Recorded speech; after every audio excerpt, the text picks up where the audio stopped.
Everyone is already doing 100% of who they currently are. So, in other words, everyone is already maxing out the current version of themselves. So, if you want to be able to do more than what you're currently doing and ultimately have more, you first have to become more. And I learned this from Myron Golden. God actually reveals this in the first book of the Bible, in Genesis chapter 1, verse 28.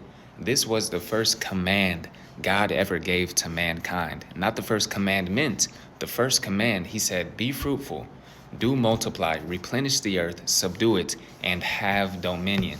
So God gave us the sequence in Genesis chapter 1 for be, do, have. I know that'll probably show up backwards, but I'm pretty sure you still understand it. And the problem is, too many people want to skip straight to the having part, but they neglect that in order to have more than what you currently have, you first have to do more than what you're currently doing.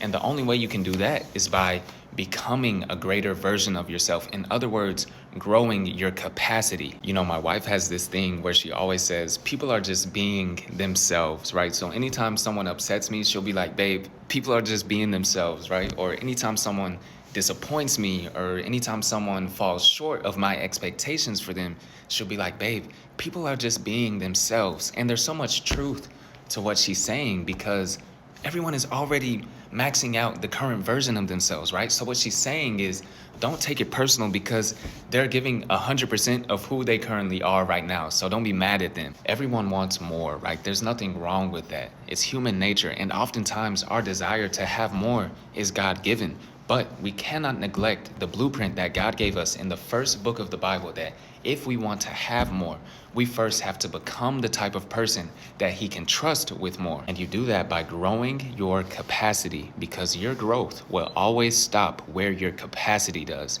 You don't get what you pray for. You get what you are prepared for. If you need help growing in that area, man, drop a follow because this is all I talk about. Becoming the type of man or type of woman that God can trust with more responsibility, more influence, more wealth, whatever it is that you're praying for. So anyway, I hope this blessed somebody, man. My name is Zach. This is Net Worth. I'm building a $30 million brand in 1 year. If you want to grow in the process with me, like I said, drop a follow, please. Also, the link for my Patreon is in the bio. And this is my only account, man. Y'all have a good day.